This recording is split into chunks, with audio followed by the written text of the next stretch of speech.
I think you agree, comrades, it's been a certainly very fruitful evening and a very inspiring one. And for that, we owe a great deal to our two speakers who did prepare for this meeting and have brought a lot of aspects of Chairman Mao's life to your notice. If you've known them before, they've jogged your memory. If you haven't known them before, then you discovered a great deal. Because especially young people, what do they know?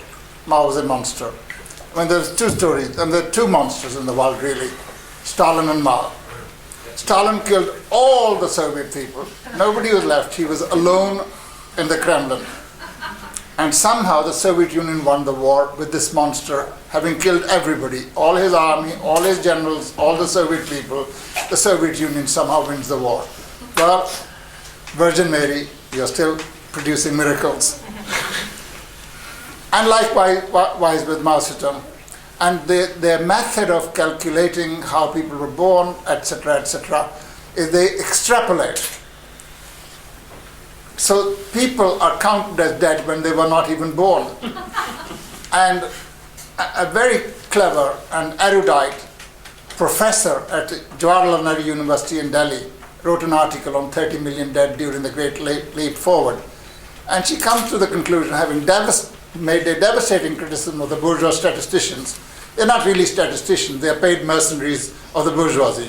You know, they're taken basically from the CIA or the MI5 or 6 and put in Harvard, and they're given a figure. You must come up with a thesis that Stalin killed so many, Mao killed so many. So she said, Chinese people are indeed very clever, but even they haven't learned the art of dying before they're born. And yet that is, I mean, really the only comparison I know to these historians and statisticians. And Engels was quite right writing about them. He said the bourgeoisie adulterates everything. It adulterates the products it produces, and it does the same to history. And that's why the best paid historiography under the rule of the bourgeoisie is the one that is most falsified in the interest of the bourgeoisie. So that's how history is written, that's how they falsify. Since the collapse of the Soviet Union's role in defeating Nazi Germany is completely obliterated. It's Britain that liberated Europe. It's America that liberated Europe. Nobody was around. So they basically carry on putting forward these lies. And the only comparison you can find is in the Bollywood film industry. And we got to put the record right. And the truth will win. What's really on our side, no matter how weak we are the upholders of the truth. And one thing that history has shown is a minority at a given moment can be the upholder of the truth.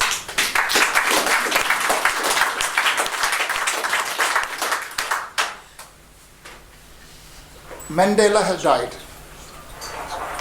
Not just the working people and the oppressed people everywhere are showering him with praises.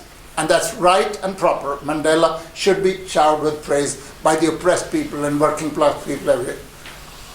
Obama, David Cameron, I think a light has gone out. He was not only a hero for his time, but a hero for all times. And this David Cameron, in his youth, was a leading member of the Conservative Party that produced a poster saying, "Hang Mandela." He went to South Africa on a fact-finding mission to oppose the imposition of sanctions against the white apartheid regime. US imperialism and British imperialism and French imperialism and every other scoundrel imperialism continued to support the apartheid till the very last moment. They continue to do that. And they did that in the interest of Christian civilization, in the interest of fighting against godless communism. Obama said he learned a lot from Mandela. He learned so much from Mandela that he's killed hundreds of thousands of people in Iraq, in Afghanistan. He has become the chief assassin by the most sophisticated technology of launching drones against people in Pakistan, Yemen, Afghanistan, wherever they can. That's what he's learned. He said he was inspired in his youth by Mandela. There's not a single record of Mandela going even to a demonstration asking for the freedom of Mandela. So what have they learned? They have learned to wage war against other people. They've learned to oppress other people. And that's what David Cameron has learned. That's what the socialist Hollande has done. That's what they're doing. This reminds me of what Lenin said about Karl Marx and Marxism.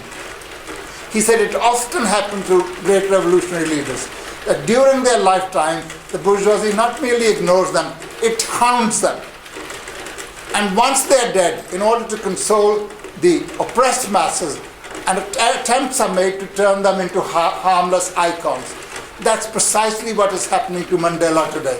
Mandela is being turned into a brand, like Gucci, is a revolutionary Gucci. As indeed Che Guevara has been.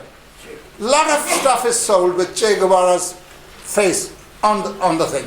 Millions of t-shirts, not by revolutionary organization, but by the bourgeoisie, because his face sells. Even when they're denouncing Stalin, they're quite happy to put his picture because his picture sells a book, right? Third-class people who have not had a single historical thought in their skull are writing books about Stalin. And the less they are connected with real life, the less they are connected with Stalin, the more they sell. Because their motto seems to be as that of a bourgeois journalist who said, I never read a book that I review because it might influence my judgment. So their idea of impartiality is basically to act on the basis of ignorance. They don't allow trifles like facts to get in the way. Facts are inconvenient little things. You just ignore them. But we in the Communist Party of Great Britain pride ourselves in putting forward facts before our readers, before our listeners. You can find fault with our analysis. You can find fault with our conclusions. What you will not find fault with is the facts that we put forward before you. And that is our strength. Analysis we will learn. With traditional thinking as well as untraditional thinking, we will learn the analysis. There's not a problem. But once you start lying, there's no end to it. You can never ever actually get anybody to be convinced by lies in the long run, because people will catch you up. So, comrades, before concluding this meeting, there are a couple of things that I have got to do. One is that we will finish this meeting with the singing of the International. But before that, there is a very important function to perform, and that is, we need money, and we need lots of money. Anything we do is done with your money. It's not something that can be done by individuals. We need the money to carry on with our activity. So we're going to send 2 or 3 people quickly to denude you of the money that you have. And please give generously, because we spend it for a very worthy cause, i.e. the cause for the liberation of humanity. Thank you very much.